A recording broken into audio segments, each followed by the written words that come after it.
अस्सलाम वालेकुम, मैं हूँ अलीना फ़ारूक शेख। और ये जो अभी आपने मनाज़िर देखे सेनेट के इजलास के, कमोबेश पार्लियामेंट में पिछले कुछ दिनों के दौरान जो हो रहा है कानून साजी के साथ, उसके ऊपर हंसा जाए या रोया जाए, ये बहुत बड़ा अलमिया, बहुत बड़ा सवाल।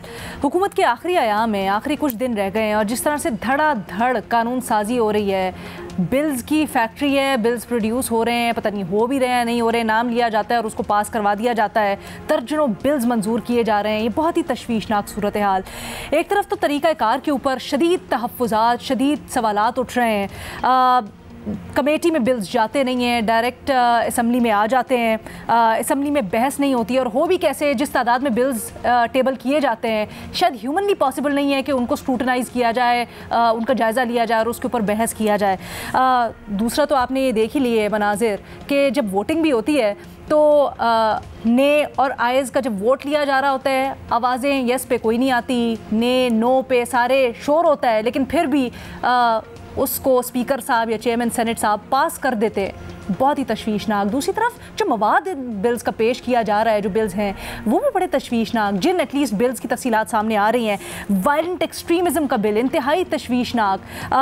ऑफिशियल सीक्रेट एक्ट में तरमीम की गई है, इसकी शिकें। सॉवरन वेल्थ फंड का क़याम कर दिया गया है, बल्कि क़याम किया नहीं गया है, इसके लिए आज वोटिंग हुई है। और इस सिलसिले में जो सारी की सारी मामला चला है, कई शिकें हैं जो काबिल एतराज़ हैं, लेकिन इनके ऊपर बहस की तो नौबत सही तरह से आई नहीं है। अब इस सारे मामले ने इंतहाई अजीबो गरीब सूरत हाल पैदा कर दी है और इंतहाई अहम नौई की कानून साजी पर हुकूमत के रवैये से मुतल्लिक संजीदा सवालात खड़े हो गए हैं। अपने तज्जियाकारों से ज़रा हम ये सारी सूरत हाल समझने की कोशिश करेंगे कि हो क्या रहा है और क्या जमहूरियत के अलंबरदार अपने आप को जमहूरियत के नाम पर सियासत करने वाली ये जमातें हालिया कानून साजी से बदतरीन सियासी मीरास छोड़ कर जा रही हैं। ये अपने तज्जियाकारों के सामने आज हमने सवाल रखा है। हमें ज्वाइन करें शहजाद इकबाल साहब, इरशाद भट्टी साहब, सुहेल वड़ायत साहब और बेनज़ीर शाह साहब अभी हमारे साथ मौजूद हैं। बेनज़ीर, सबसे पहले आपकी राय जानना चाहूँगी, ये जो सब कुछ हो रहा है ये क्या हो रहा है? क्या ये जमहूरियत की आड़ में असम्बली का फ्लोर इस्तेमाल करके डिक्टेटरशिप का मुजाहिरा हो रहा है?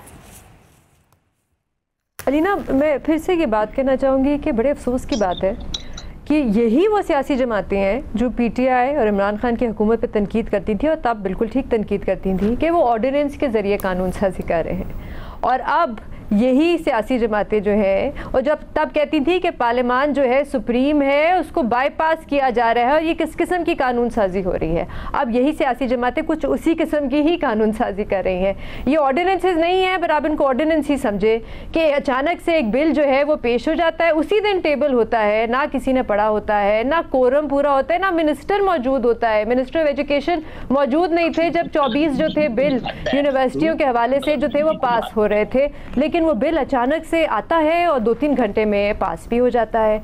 तो मेरे लिए जो सवाल यहाँ पे पैदा होता है वो ये कि ये जल्दबाजी इतनी क्या जल्दी है, आपको इतनी तेज़ी से कानून साजी करने की? असेंबली ख़त्म होने में कुछ दिन रह गए हैं, 3-4 महीने बाद इलेक्शन हो जाने हैं, एक नई असेंबली आएगी, एक मुंतखब असेंबली आएगी, उनके सामने आप ये बिल रखें तब कानून साजी कर लें। तो इसकी तो एक या दो वजूहात हो सकती है अलीना। या तो इन सियासी जमातों को, जो पीडीएम की सियासी जमातें हैं, इनको पता है, इनको अंदाज़ा है कि नवंबर में इलेक्शन नहीं होने लगे और ये बात आगे तक जा रही है, इसलिए धड़ाधड़ बिल जो है टेबल करते जा रहे हैं और उनको पास कराते जा रहे हैं। या दूसरी ऑप्शन ये हो सकती है कि ये चाहते हैं कि इलेक्शन से पहले मुकम्मल तौर पे इमरान खान साहब को और पीटीआई को इलेक्शन से बाहर कर दें, क्योंकि काफ़ी ज़्यादा ये जो कानून आ रहे हैं और ख़ास तौर पे जो बड़े मुतनाज़ा कानून है वो बड़े पीटीआई स्पेसिफिक है। अब ये जो ऑफिशियल सीक्रेट एक्ट में जो तरमीम की गई है, इसमें कुछ ऐसी चीज़ें हैं जिससे आपको लगता है कि इमरान खान साहब को जहन में रख के ये बिल बनाया गया होगा।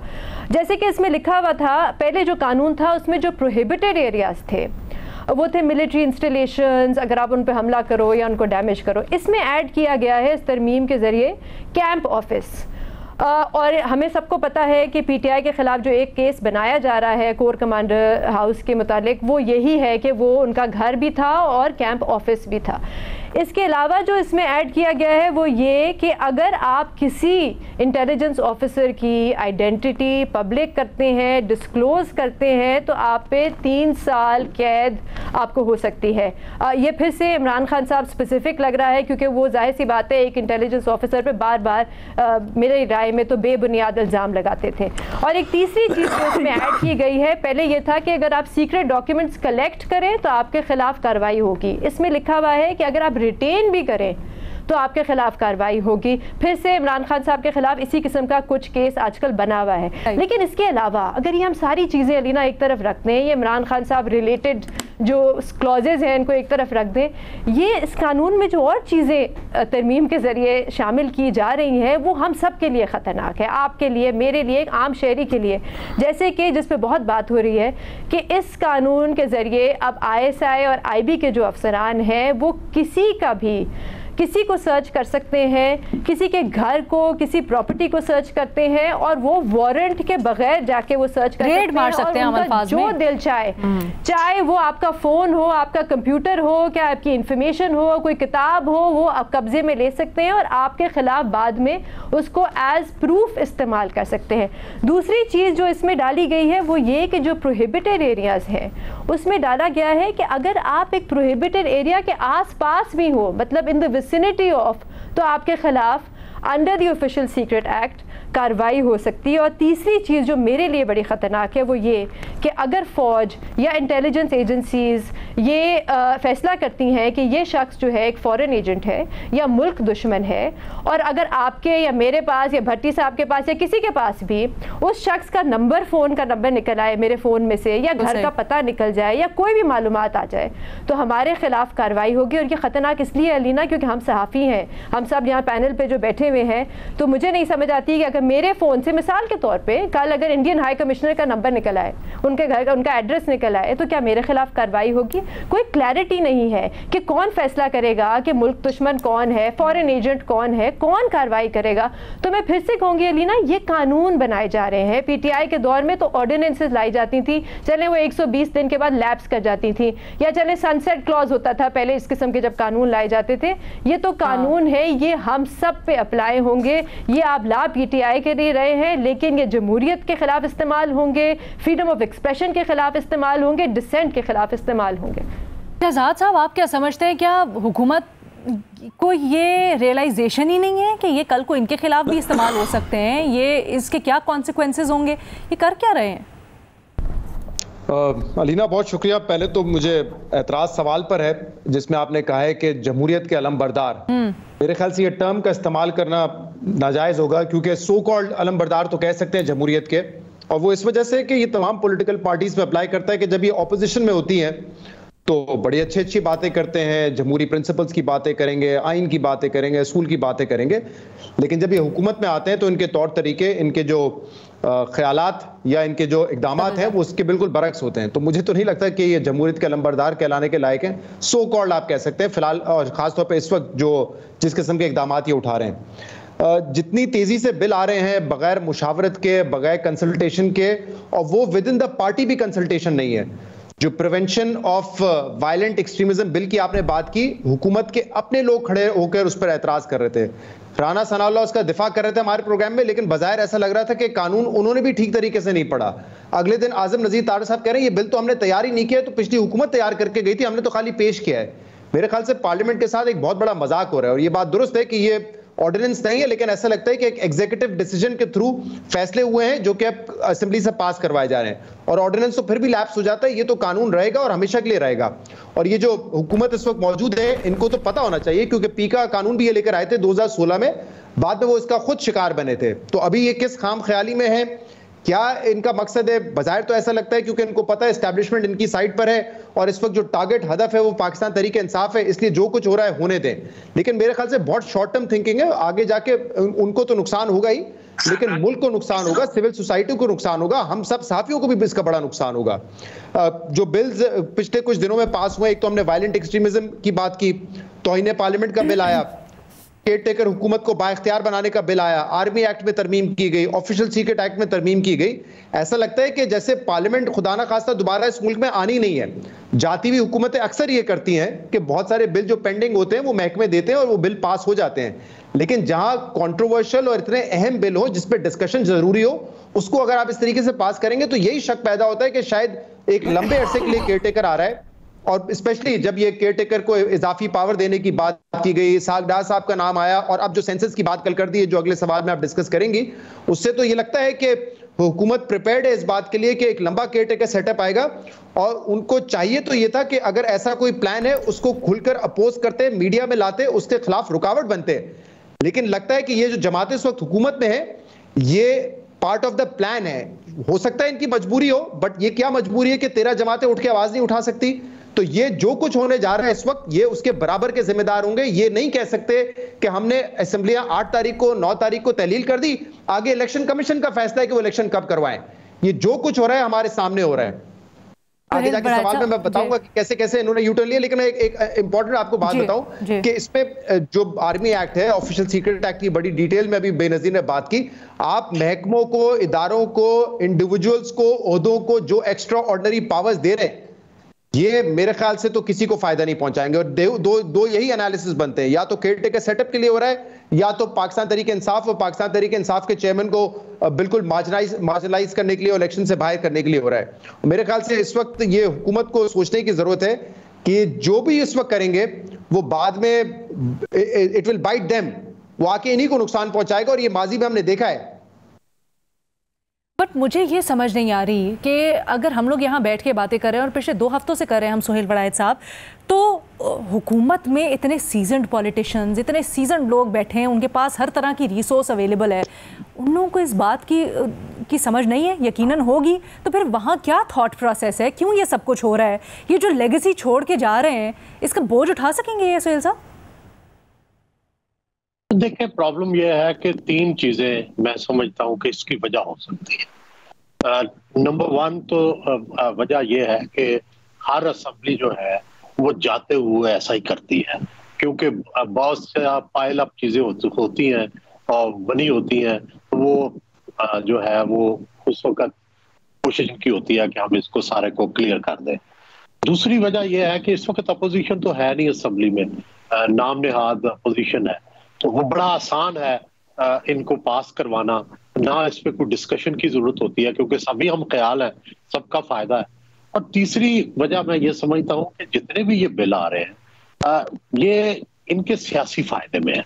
सियासी फायदे में इसमें लिए कि या ये पीटीआई के खिलाफ है या इनको फौरन फायदा पहुंचेगा। तो ये तो फैक्टर है जिनकी वजह से आपने ये सवाल किया है कि ये क्यों हो रहा है। तो मेरा ख्याल है कि कुछ मजबूरी है, कुछ इनका फायदा है, लेकिन बिल्कुल मैं अपने दूसरे पार्टिसिपेंट से एग्री करता हूं कि जब भी कोई कानून पास होना चाहिए उस पर गौर व फिक्र होना चाहिए, उसके मनफी और मुस्बत पहलुओं पे गौर होना चाहिए, और ये गौर होना चाहिए कि कल आने वाले दिनों में इसके क्या असरात होंगे। बहुत से कवानीन पीपल्स पार्टी ने पास किए और पीपल्स पार्टी फंस गई, और इसी तरह नून ने पास किए, नून फंस गई, पीटीआई ने पास किए, पीटीआई फंस गई। तो मेरा ये ख्याल है कि हम इन्हें सोचना चाहिए, दूर रस नताइज पे सोचना चाहिए, सबके बारे में सोचना चाहिए, जमहूरियत के बारे में सोचना चाहिए, अगले फेयर इलेक्शंस के बारे में सोचना चाहिए। तो हमारी सबकी तो एडवाइस यही है कि ये सोच समझ कर चले। अच्छा सर, माजरत के साथ अभी आपने कहा कि सबका इसके ऊपर इत्तेफाक है, वर्चुअली कोई अपोजिशन नहीं है, गो कि ये बिल्कुल दुरुस्त की उस तरह कोई अपोजिशन नहीं, लेकिन अब तो हम देख रहे हैं कि जिस नौयत के कवानीन आ रहे हैं हुकूमत के अंदर से आवाज़ें उठ रही हैं। हमने देखा रज़ा रब्बानी साहब, कामरान मुर्तज़ा साहब, सेनेटर मुश्ताक साहब, उन्होंने खुल के बड़ी मुखालफत की। हुकूमत के अंदर से कितने लोग ये कह रहे हैं, तो इत्तेफाक तो नहीं है सर? ये देखें, ये सारे जो लोग जिनके नाम लिए आपने, रज़ा रब्बानी साहब is a known name for human rights और डेमोक्रेसी के लिए, और वो तो अपनी पार्टी से भी इख्तलाफ कर जाते हैं। कामरान मुर्तज़ा साहब जो है वो लीडिंग लायर हैं, तो उनका भी बोलना बनता है। प्रॉब्लम तो ये है कि क्या कोई पॉलिटिकल एंटिटी भी इनके खिलाफ है? ये लोग तो देखे आए ही दूसरे सेक्टर से हैं, जो जमहूरियत की बात करते हैं, जो लॉज की बात करते हैं। प्रॉब्लम यह है कि पॉलिटिकल बेनिफिशियरी जो होते हैं उस वक्त के वो नहीं बोलते, वो इसकी सपोर्ट करते हैं, कल को चाहे वो खुद इसकी गिरफ्त में आ जाए। हमें ये भी थोड़ा सा बताइएगा सर, सियासी फायदा कैसे होगा? क्योंकि जैसे अभी हमने बात की, बेनजीर ने भी बताया, शहजाद ने बताया, कल को इनको हॉन्ट कर सकते हैं। नहीं देखें, फिलहाल तो इन सबके लिए स्पेसिफिक बात यह है कि पीटीआई को कैसे फांसा जा सकता है, वो किस तरह से उसको कंटेन किया जा सकता है, उसको डाइल्यूट किया जा सकता है। पहला टारगेट तो ये है। तो ये मुसलसल में नजर आ रहा है कि एस्टेब्लिशमेंट हो, हुकूमत हो, लेजिस्लेशन हो, सारे इस पे फोकस है कि किस तरह पीटीआई को डाइल्यूट किया जाए, उसको रिड्यूस किया जाए, उसको काटा जाए, उनको सजाएं दी जाए। ये तो हमें मुसलसल नजर आ रहा है। और जो है 9 मई का उनसे वाकया सरजद हो गया, अब उसकी उन्हें सजा तो भुगतनी पड़ेगी। या तो ये है कि मैं तो बार बार यहाँ आपके इस फोरम से ये कहता रहा हूँ कि खान साहब को चाहिए कि 9 मई के वाकयात से बिरत का ऐलान करें अब भी, और ये कहें कि वो डायलॉग करने को तैयार हैं जो है एस्टेब्लिशमेंट से और हुकूमत से। अब उन्हें दोनों रास्ते खोलें, अपने एस्टेब्लिशमेंट से भी मुज़ाकरात करें, पॉलिटिकल पार्टी से भी करें। इसी मुल्क में रहना है, इसी मुल्क के हम सब लोग हैं, तो इस तरह लड़के तो नहीं रह सकते। तो अगर खान साहब अपनी यही स्ट्रेटजी रही, उसके लिए जो बाकी सियासी जमातें कर रही हैं, जो उसके ऊपर आपकी राय है वो दिलचस्प है। मैं चाहती हूँ शहजाद, मुझे नजर आ रहा है आप कुछ बोलना चाहते हैं, पर मैं भट्टी साहब को शामिल कर लूँ और उसके बाद फिर मैं आपके पास आती हूँ। भट्टी साहब जी प्लीज। मैडम शेख, शेर अर्ज है कि क्या मिला अर्ज़े मुद्दा करके, बात भी खोई इल्तिजा करके। बनाना रिपब्लिक पाकिस्तान, जाली और अधूरी असम्बली, धड़ाधड़ बिलों की मंजूरी, धड़ाधड़ कानून साजियाँ, धड़ाधड़ कागजी मंसूबों के इफ्तिताह, धड़ाधड़ मशीर वज़ीर मुआमनीन, धड़ाधड़ महंगाई, धड़ाधड़ गुर्बत, धड़ाधड़ बेरोज़गारी, धड़ाधड़ गैर मुल्की दौरे, धड़ाधड़ करप्शन मुकदमों से ख़ुद को फारग कराना, धड़ाधड़ नए टैक्स। इस हुकूमत का नाम धड़ाधड़ हुकूमत है या वो जो कल वाला नाम ज़्यादा अच्छा है, मुश्तरका मफादात कौंसल हुकूमत। मैडम शेख, ना कभी ये जमहूरी थे, ना हैं, ना होंगे। और मैडम शेख, 2-4 कवानीन के अलावा बाकी सारे कवानीन का या कानून साजियाँ 2 तरह की हैं। एक अपने फ़ायदे के लिए, दूसरा पाकिस्तान तरीके इंसाफ को ख़त्म करने के लिए या फारग करने के लिए। 9 मई की कौन है पाकिस्तान में जिसने मजम्मत नहीं की? मुझे वो बंदा दिखाएं। 9 मई एक स्याह दिन था, तारीख दिन था, जो कुछ हुआ नहीं होना चाहिए, लेकिन 9 मई में जो शामिल थे, क्या वो सारी तरीके इंसाफ थी? तहरीक इंसाफ 15, 20, 25, 30 लोगों का नाम है कि एक पूरी जमात का नाम है? तहरीक इंसाफ 5-7 हज़ार लोगों का नाम है कि 1.5 करोड़ वोटर का नाम है? तहरीक इंसाफ को ये पीडीएम वाले तो अपने फ़ायदे के लिए, क्योंकि इन्होंने सारे हरबे आजमा कर देख लिए, इनके पास वोटर नहीं है, ये अपनी सीटें हार रहे हैं। अब करना क्या है? अब करना ये कि ये करना है कि ख़त्म कर दो, ताकि हम फिर उसमें मर्ज़ी से फिरें और मर्ज़ी से सारा कुछ करें। एक आखिरी हरबा रह गया है, तो इससे आसान बात थी कि कौमी असम्बली में और सेनेट से मंजूर करवा लें कि तरीके इंसाफ ख़त्म, इसकी सियासत ख़त्म, फारग कर दें यार, आगे बढ़ें, मुल्क को तो ना तकलीफ़ में डालें। मैडम शेख, मुझे नहीं पता कि इस मुश्तरका मफादात कौंसल हुकूमत के इल्म में है या कि नहीं है कि अवाम का बुरा हाल हो चुका है। अवाम झोलियाँ उठा उठा कर इन्हें बद्दुआएं दे रहे हैं। मैडम शेख, सऊदी अरब का शुक्रिया, यूएई का शुक्रिया, चीन का शुक्रिया और आर्मी चीफ और फ़ौज का शुक्रिया कि चंद डॉलर आ गए और हम वक्ती तौर पर डिफ़ॉल्ट से बच गए, मुल्क बच गया। मगर गरीब डिफ़ॉल्ट कर चुका है, मिडिल क्लास डिफ़ॉल्ट कर चुका है, तनख्वाहदार डिफ़ॉल्ट कर चुके हैं, सफ़ेद पोस्ट डिफ़ॉल्ट कर चुके हैं। मैडम शेख, बिलीव मी, सच्ची बात कर रहा हूँ, मैं फिरता रहा हूँ इधर गलियों मोहल्लों में, किसी को कोई गर्ज नहीं है कि इलेक्शन कब होने हैं, किसी को, इस अक्सरियत को कोई गर्ज नहीं है कि निगरान वज़ीर आज़म कौन आ रहा है। नवाज शरीफ क्यों यूरोप गए हुए हैं, मरियम नवाज क्यों खामोश हैं, पीडीएम में किस बात पर फड्डा है और निगरान सेटअप कितना लंबा होगा। लोगों को किचन की फ़िक्र है, बिजली के बिल की फ़िक्र है, गैस के बिल की फ़िक्र है, गुर्बत की फ़िक्र है, महंगाई की फ़िक्र है, बेरोज़गारी की फ़िक्र है। मैडम शेख, पहली मर्तबा मैंने पाकिस्तान में देखा है लोगों की उम्मीद मर रही है, लोग मायूस हो रहे हैं। हर कोई, जिसका थोड़ा सा भी बस चलता है वो मुल्क से बाहर जा रहा है, जिसका नहीं बस चलता वो कहता है करूं क्या, मेरे बच्चे इस मुल्क में रह पाएंगे जहां ना अच्छा अस्पताल है, ना अच्छा स्कूल है, ना अमनो अमान है। मैडम शेख, ये जो कार्टून हम पे जीरे ब्लेड और बनारसी ठग मुसल्लत हुए हैं, इनको नहीं पता कि हमारा क्या हाल हो गया, 24 करोड़ लोगों का क्या हाल हो गया। मुझे तो नहीं पता कि ये इलेक्शन में कैसे जाएंगे। अभी तो ना पीडीएम का कोई जमात भी इलेक्शन के मूड में नजर नहीं आती, यानी यूरोप के दौरे पे ना होते अगर इलेक्शन 8 अक्टूबर को होने होते। तो बात यह है कि करेंगे क्या, किस तरह करेंगे, आगे मुल्क किस तरह चलाएंगे। एक अगर इस तरह खत्म कर देंगे एक पार्टी को फारिग कर देंगे तो फिर मसाइल हल हो जाएंगे। मैं कहता हूं 9 मई के किसी एक मुजरम को भी सजा से नहीं बचना चाहिए और एक बेगुनाह भी सजा उसको नहीं मिलनी चाहिए। लेकिन 9 मई में पूरी पीटीआई तो शामिल नहीं थी ना। तो अब बात ये है मैडम शेख कि ये सिर्फ 2 तरह की कानून साजी है, एक अपना फायदा, लोग बेवकूफ हैं कि खुद को बरी करवा लिया है, और लोग बेवकूफ हैं कि धड़ाधड़ जाली मुकदमे बना रहे हैं। भट्टी साहब यही सवाल रखते हैं आके, एक छोटी सी मुझे ब्रेक लेनी है। हम लोग डिस्कस कर रहे हैं कि ये जो सियासी जमातें पार्लियामेंट का फोरम इस्तेमाल करके जिस किस्म की कानून साजी कर रही हैं, जिस तरीक़ा कार से कर रही हैं, इंतहाई तशवीशनाक कि जमहूरियत के लिए क्या पैगाम है और जमहूरियत का फ्यूचर क्या होगा इस मुल्क में जिस तरह की रिवायत डाली जा रही है। I think that is the more important question. Shahzad, आप ब्रेक से पहले कुछ कहना भी चाह रहे थे और प्लीज़ मेरा एक सवाल भी ले लीजिएगा। अभी सोहेल वड़ायत साहब ने ब्रेक से पहले जैसे बात की और उन्होंने कहा वक्ती सियासी फ़ायदा तो हो रहा है, और फिर एक वजह उन्होंने ये भी बताई कि 9 मई के जो ज़िम्मेदारान हैं उनको, या मोर स्पेसिफिकली तहरीक इंसाफ को कटहरे में लेके आना है, उसके लिए सारी कानून साजी हो रही है। इसके ऊपर आपकी क्या राय है?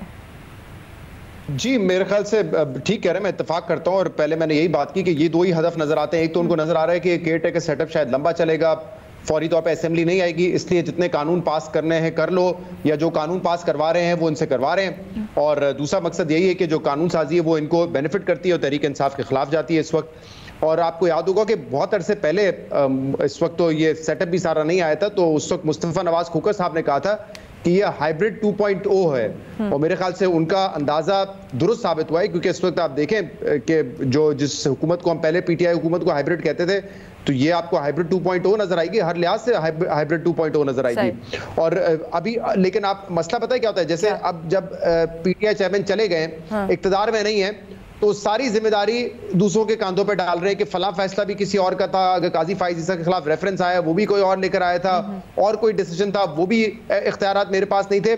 और इस हुकूमत ने वही काम करना शुरू कर दिया है। अभी मोहतरमा मरियम औरंगजेब साहिबा से बार बार पूछा गया है कि इस वक्त पाबंदी है, आप पीटीआई चेयरमैन का नाम नहीं ले सकते, तो वो कह रही है कि हमने तो नहीं लगाई पाबंदी, हमने तो नहीं लगाई पाबंदी, किसी और ने लगाई होगी तो आप उनसे पूछें।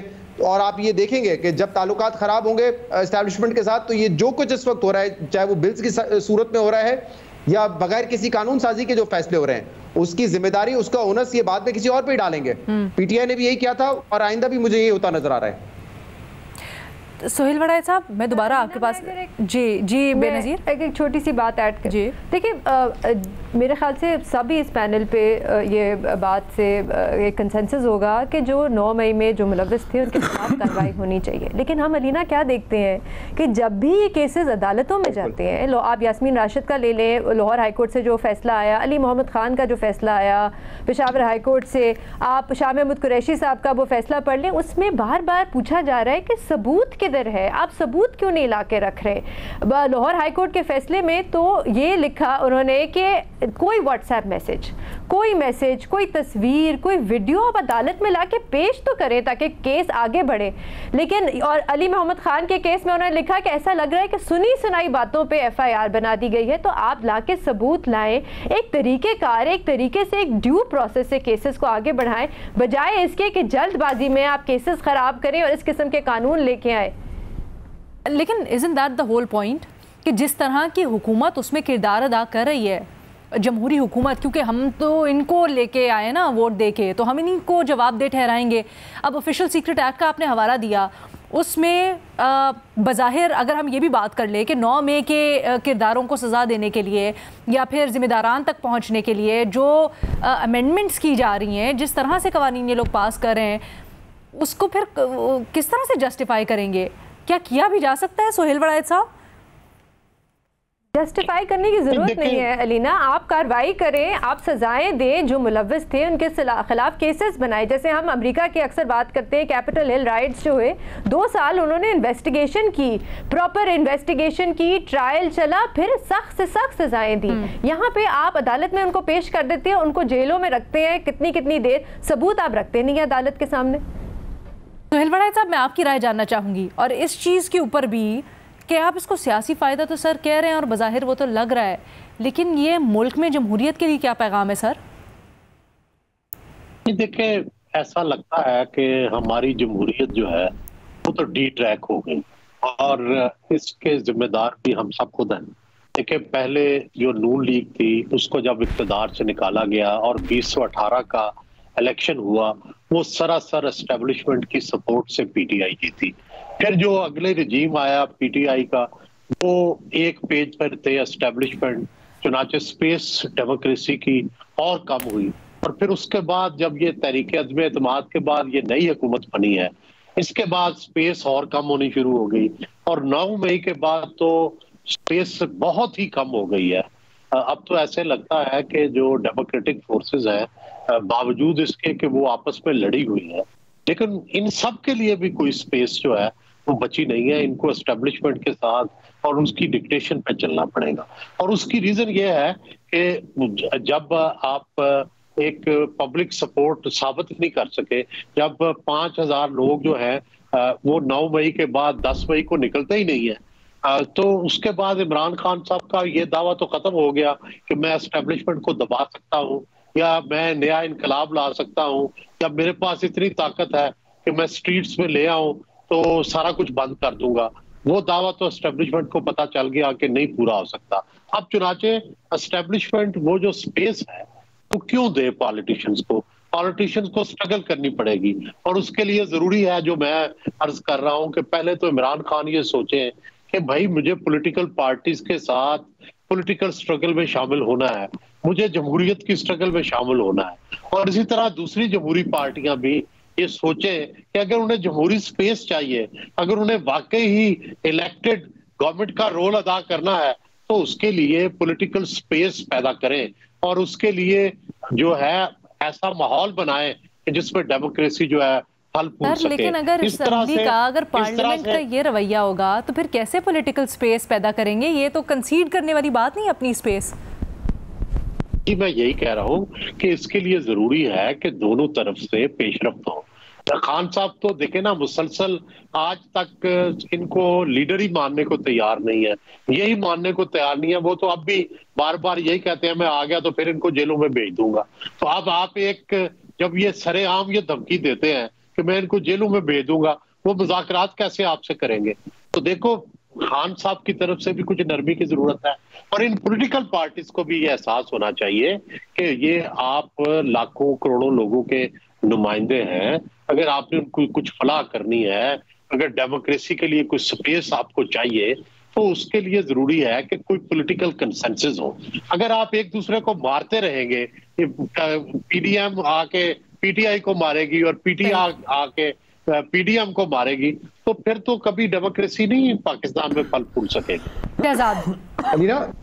अलीना, एक मैं कह रहा हूं कि प्रेसिडेंट का रोल बड़ा इंपॉर्टेंट होगा, क्योंकि प्रेसिडेंट गालिबन 15 दिन तक होल्ड कर सकते हैं कोई बिल जब उनके पास आता है, और अगर उन्होंने ये बिल नोटिफाई नहीं किया, मंजूर नहीं किया, तो फिर तो गवर्नमेंट की असेंबली का टाइम ही खत्म हो जाएगा, ये बिल लैप्स हो जाएंगे। तो जो इस पे कंट्रोवर्शियल बिल है जिनकी हम बात कर रहे हैं कि वो या तो हुकूमत को फेवर करते हैं या तहरीक इंसाफ के खिलाफ जाते हैं, तो ये बड़ा इंटरेस्टिंग होगा देखना कि सदर पाकिस्तान क्या उनको पास कर देते हैं, मंजूर करते हैं या रोक के रखते हैं, और अगर रोक के रखते हैं तो कितना अरसा रोक के रखते हैं। दूसरा, ये जो अभी इलेक्शंस वाली बात है, जब 14 जुलाई को इलेक्शन होने थे 2 असेंबली में, उस वक्त उनका यही मौकिफ था कि हम नए सेंसस पे करवाएंगे। लेकिन आपने देखा पिछले दिनों राना सनाउल्लाह, एहसन इकबाल, तमाम लोग ये आके पोजीशन ले रहे थे, इवन पीपल्स पार्टी के कमर जमान कायरा, सईद गनी, के पुरानी हल्का बंदियों के तहत ये इलेक्शन होंगे, पुराने सेंसस के थ्रू होंगे, क्योंकि इतना टाइम नहीं बचा है।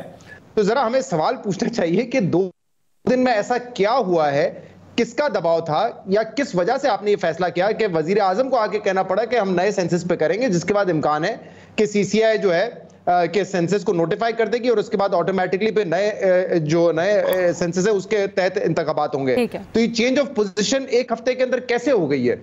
ये कोई हुकूमत का शख्स आके एक्सप्लेन तो करे ना कि क्या वजह है कि उनको पता है कि इससे इलेक्शन डिले होंगे, लेकिन उन्होंने रजामंदी जाहिर कर दी। आपकी अपनी एनालिसिस या रीडिंग क्या है, क्यों हुआ ऐसा? मैंने तो पहले आपको बताया, मुझे लगता है कि अगर ये इलेक्शन को मुलतवी करना है, केयर टेकर सेटअप को लंबा चलाना है, तो हुकूमत will be part and parcel of it. आप ये जिम्मेदारी नहीं डाल सकते कि हमने वक्त पे तहलील कर दी, इलेक्शन कमिश्नर ऑफ पाकिस्तान ने नहीं करवाए। अगर तो अब आप सेंसस को अप्रूव करते हैं आखिर टाइम पर जाके, और अब ये तवज्जो देते कि देखिए 2021 में हुआ था, तो फिर आप बताइए ना कि पिछले हफ्ते तक आप क्यों कह रहे थे कि नए सेंसस के जरिए नहीं हो सकते इलेक्शन, पुराने सेंसस के तहत ही होंगे। ये बाकायदा ऑफिशियली ऑन रिकॉर्ड है, इवन प्लानिंग मिनिस्टर आपके ऑन रिकॉर्ड है, जिनके जिम्मेदारी है ये सारे। मंजूर वसान ने ख्वाब देखा है और बड़ा अजीबोगरीब डरावना ख्वाब है, बेनज़ीर। वो कहते हैं कि 2 साल तक उनको नहीं लगता कि इंतखाबात होते हुए। आपको क्या लगता है, हुकूमत को इस बात का इदराक है कि नई मरदमशुमारी के ऊपर अगर डिले हुए तो लंबे डिले भी हो सकते हैं? वो क्यों कर रहे हैं ऐसा? अलीना, मेरे ख्याल से एक लग रहा है, मेरी राय है ये, मेरे पास कोई ख़बर तो नहीं है, मेरी राय ये है कि मुझे लग ये रहा है कि एक कंसेंसस सा डेवलप हो गया है पीडीएम के अंदर कि इलेक्शंस को शायद मार्च तक डिले किया जाए, लेकिन खौफ ये है कि मार्च से कहीं आगे ना चले जाए इलेक्शन। और जैसे आप कह रही हैं, राजा रियाज साहब ने भी इसी किस्म की कोई बात की कि 2 साल तक, अगर 3 महीने में हुए तो हुए, वरना 2 साल में होंगे। इसी किस्म की कुछ फैसल वाडा साहब ने भी एक शो में बात की, जिनको अक्सर इस्टेब्लिशमेंट के आप कह सकते हैं कि वो उनका पॉइंट ऑफ व्यू लेके आते हैं, वो इस किस्म की बातें कर रहे हैं। लेकिन ये चीज़ तो देखें, अगर आपने नए सेंसस पे इलेक्शन कराने हैं, जो मेरे ख्याल से एक लॉजिकल चीज़ है, नए इलेक्शन नए सेंसस पे होने चाहिए। लेकिन अगर ये बात तय थी पहले से तो आपको जल्दी जल्दी सब कुछ करना चाहिए था। लेकिन अब आपने आखिरी मिनट पे आके, अभी तक तो बल्कि डेट भी नहीं दी कि सीसीआई की मीटिंग बैठनी कब है, इस हफ्ते है, अगले हफ्ते होनी है मीटिंग, कुछ दिन आपके पास रह गए।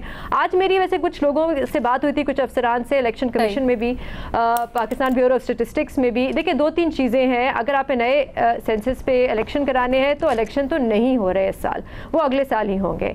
क्योंकि एक चीज़ जिस पे इत्तेफाक था इलेक्शन कमीशन में भी कि देखिए 1 महीने में तो हम डीलिमिटेशन नहीं कर सकते, कम अज़ कम हमें 4 महीने चाहिए, हो सकता है 5 महीने चाहिए। अच्छा, एक चीज़ इसमें और ऐड कर दूं कि जब डीलिमिटेशन हो जाएगी तो उसके बाद आपको 1 महीना और चाहिए होता है, 30 डेज का पीरियड होता है, जिसने कोई कंप्लेंट हो किसी कॉन्स्टिट्यूंसी के हवाले से, हल्का बंदियों के हवाले से, तो वो कंप्लेंट लेके आ सकते हैं। वो 1 महीने का पीरियड होता है फैसला करने का, तो वो 1 महीना आप इसमें और ऐड कर दें।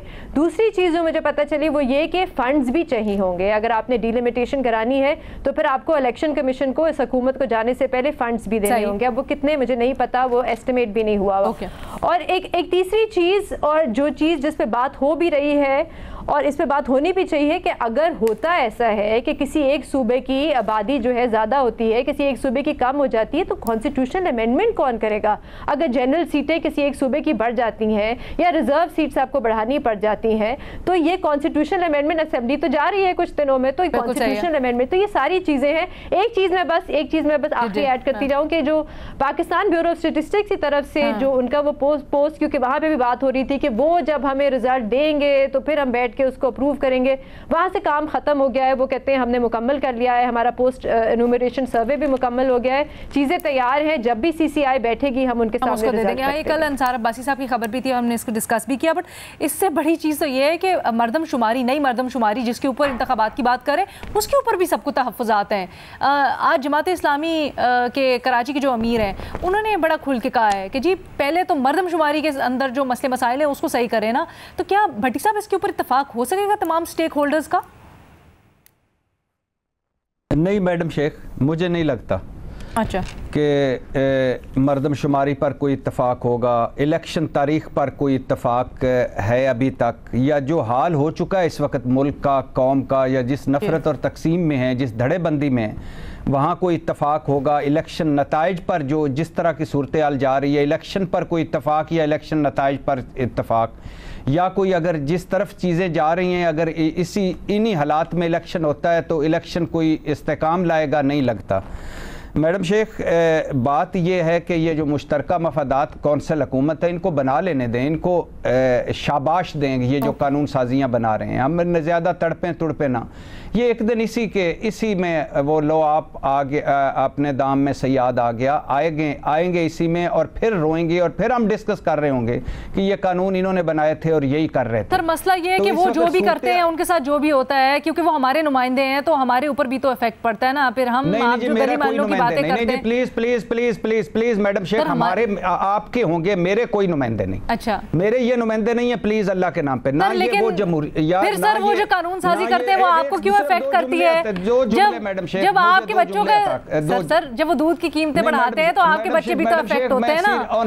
सर मसला यही है मैडम शेख, मुझे सिर्फ 2 जुमले करने दीजिएगा। आपका पॉइंट ऑफ व्यू, मैं आपसे बसदे अदब आपका राय का एहतराम, ना ये मेरे नुमाइंदे हैं, ना ये मेरी जमहूरियत है, ना ये मेरा निज़ाम है, ना ये मेरे लोग हैं जिनको मैं कभी मैं ज़िंदगी में 7 मरतबा भी अगर मुझे ज़िंदगी मिले तो इनको वोट ना दूं मैं।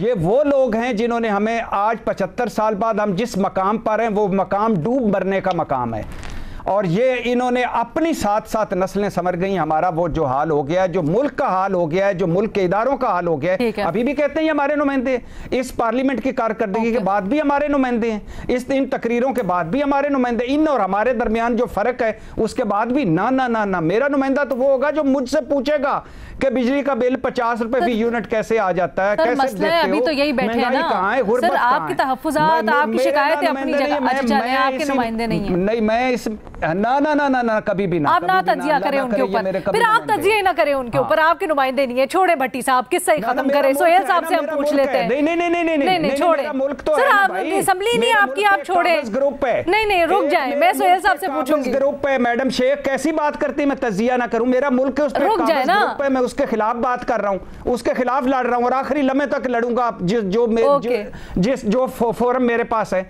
आप कैसी बात करती हैं, मेरे नुमाइंदे मैं बात ना करूं तो फिर सर वो आपके मुल्क की कौमी असेंबली में बैठते हैं, वो आपके मुल्क के वजीर आज़म है, इतना लंबा हो गया सर, इस बहस में जाते नहीं है ना। आप पर उस वक्त भी स्ट्रगल होती है, मैं वो स्ट्रगल करता रहूंगा, मैं वो जलता रहूंगा। ये मुल्क मेरा है, इनका नहीं है। इनके एवन फील्ड हैं, सरे महल हैं, 5 बर आज़मों में जदादें हैं, इनकी ईदें बाहर, शबरातें बाहर। यूरोप गए हुए हैं ना, हमारे मसाइल देखे ना पूरे यूरोप, फिर दूसरे टूर पे चले गए। ये मेरे नुमाइंदे हैं। कैसी बात करती हैं कि मैं बात भी ना करूं और मेरे नुमाइंदे, या इनको ग्लैमराइज करूं या मैं इन पे बात भी ना करूं। ये मुल्क मेरा था जिस पर ये इन्होंने कब्जा किया हुआ है। ये कब्जा कब छूटेगा, कब असल वाली जमहूरियत आएगी, कब मेरी बात सुनी जाएगी, हो सकता है मेरी जिंदगी में ना आए, लेकिन मैं तो करूंगा बात। जब तक सांस में सांस है, जब तक मारा नहीं जाऊंगा किसी गुमनाम रास्ते में, तब तक करता रहूंगा। ओके भट्टी साहब। सोहेल वड़ायत साहब, सर आप बताइएगा, अभी यहाँ पर बात हो रही थी कि अगर नई मरदमशुमारी का फैसला हो ही गया है तो इंतखाबात तो डेफिनेटली आगे जाएंगे, लेकिन उसके बाद गारंटी क्या है कि 1 आध महीना ही आगे जाएंगे और फिर उसके बाद इंतखाबात हो जाएंगे? देखिए, मेरा ख्याल है कि जो एक तो है मेरी ख्वाहिश तो ये है कि इलेक्शन टाइम पे हो, और मेरी ख्वाहिश ये है कि फेयर एंड फ्री हो, और मेरा ख्याल है कि सब पार्टियों को उसमें हिस्सा लेना दिया जाए। अब है दूसरा हिस्सा कि होता हुआ क्या नजर आ रहा है। देखिए, होता हुआ ये नजर आ रहा है कि अक्टूबर नवंबर में तो इलेक्शन होते हुए नजर नहीं आते। दूसरी बात है कि ये इलेक्शन उस वक्त तक नहीं होंगे जब तक पीटीआई जो है उसको इतना कमजोर ना कर दिया जाए कि वो जो है अक्सरियत ना ले सके, अब नन्ही मुन्नी अपोजिशन बन जाए। और तीसरी बात है कि इसके लिए मेक श्योर किया जाएगा कि न्यू इलेक्टेबल्स ढूंढ को दिए जाए पंजाब में, और इसी तरह हल्के तक की जो है हल्कों तक की, जिस तरह के 2018 में किया गया था, हल्कों तक की जब बाकायदा प्लानिंग की जाएगी और हर हल्के में पैनल बनाए जाएंगे और उसके बाद इलेक्शन होंगे, चाहे ये मार्च में चले जाए, फरवरी में चले जाए या इससे भी लेट हो। तो ये मेरा ख्याल है कि ये होता हुआ नजर आ रहा है। मैं अपनी ख्वाहिश आपको पहले बता दूंगा। सर, पीटीआई को साइडलाइन करने में या कमजोर करने में ये बाकी जो सियासी जमातें हैं ये अपना नुकसान कर नहीं रही? नहीं, देखें, 2018 में पीटीआई को फायदा हुआ। मैंने जैसे आपको पहले भी अपनी गुफ्तगू में बताया, उस वक्त एस्टेब्लिशमेंट ने 80 से लेके 100 तक बंदा जो था एमएनए का उम्मीदवार, वो पीटीआई में शामिल करवा दिया था। कुछ नून से कुछ काफ से। तो फिर क्या सर आप ये कहना चाह रहे हैं अच्छे अल्फाज में कि Noon League is the new PTI? Noon League को अब जाहिर है नून लीग ये चाहती है कि हम बदला लें, हम वही जो कुछ हमारे साथ हुआ वो हम पीटीआई के साथ करें, और एस्टेब्लिशमेंट ने जो हमारे साथ किया है वो आप पीटीआई के साथ करें, और वैसा ही हो रहा है। अलीना भी वैसे ही हो जी गया। शहजाद, मैं कह रहा हूँ ये बात पिछले 2-3 महीने से हम कर रहे हैं कि ये प्लान तो बड़ा वाजे था कि अगर पीटीआई और पीटीआई चेयरमैन को न्यूट्रलाइज कर दिया जाता है तो इलेक्शंस वक्त पर होंगे, नहीं किया जाता तो नहीं होंगे। सेंसस का एक मामला था, अब वो आप सामने लाके उससे आप इलेक्शन डिले कर सकते हैं। मेरे ख्याल से ये तो 3-4 महीने से जैसे सोहेल साहब कह रहे हैं ये पता ही था कि अगर न्यूट्रलाइज हो गए चेयरमैन पीटीआई तो इलेक्शन हो जाएंगे, वरना नहीं होंगे। यही प्लान था मेरे ख्याल से। लेकिन इससे निकल के क्या आएगा हम सब के लिए, वो एक बहुत बड़ा सवालिया निशान है। अच्छा सोहेल साहब ये तो बताएं, ये जो 24 यूनिवर्सिटीज़, कितनी यूनिवर्सिटीज़ कायम हो रही हैं, इसके लिए बिल्स पास कर रहे हैं प्राइवेट मेंबर्स, ये एमएनएज़ की क्यों इतनी दिलचस्पी है यूनिवर्सिटीज़ के क़याम में? दो वजूहत है। एक तो वजह यह है कि ये लॉबी किया होता है लोगों ने, जिनकी यूनिवर्सिटियां हैं, और यूनिवर्सिटी बनाना बड़ा एक मुनाफा बख्श काम है, तो कई जगह पर ये पैसे भी इन्वॉल्व होते हैं, तो ये दोनों चीजें हैं।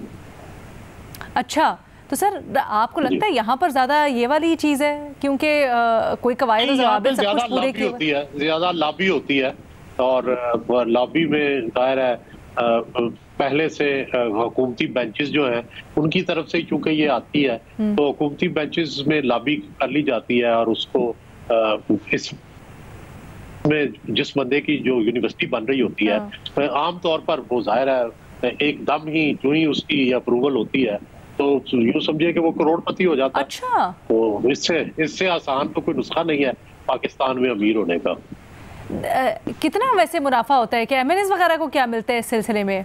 नहीं, एमएनएस को तो नहीं मिलता। अच्छा। लेकिन जो यूनिवर्सिटी बनाने वाला है उसको आप देखें ना, करोड़ों में फीस आती है। आप देखें मुलाजमतें होती हैं वहाँ पे, उस इलाके में बहरहाल अपलिफ्ट भी होती है यूनिवर्सिटी से। ये उसके यानी उसका पॉजिटिव भी उसका इफेक्ट है कि जो है उस इलाके की अपलिफ्ट हो जाती है। वहाँ पे जब यूनिवर्सिटी बनती है, मुलाजमतें निकलती हैं, बच्चों का मुस्तकबिल भी बेहतर होता है, तालीम का मेयार भी बेहतर होता है। ये पॉजिटिव साइड है। और दूसरी साइड मैंने आपको पहले बताई है कि वहाँ जो भी यूनिवर्सिटी का मालिक होता है उसको करोड़ों रुपए का मुनाफा होता है। उसका एक शायद किसी प्लाजे से भी इतना फायदा नहीं है, किसी कमर्शियल बिल्डिंग से भी इतना फायदा नहीं है जितना इससे। अच्छा, बट ये भी तो तशवीश की बात है कि यूनिवर्सिटीज़ के बिल्स तो ले आए हैं, लेकिन एचईसी की रिक्वायरमेंट्स जो पूरी करनी होती हैं, कायमा कमेटीज़ का जायजा लेती है, यूनिवर्सिटी बन सकती है नहीं बन सकती है, वो सब कुछ तो फॉलो ही नहीं किया गया। हाँ, मशरूम ग्रोथ नहीं होनी चाहिए, बड़ा इस पे चेक होना चाहिए, चेक एंड बैलेंस होना चाहिए, ये भी बड़ा ज़रूरी है। जी आज के प्रोग्राम से इतना ही, इजाज़त दीजिए, अल्लाह हाफ़िज़।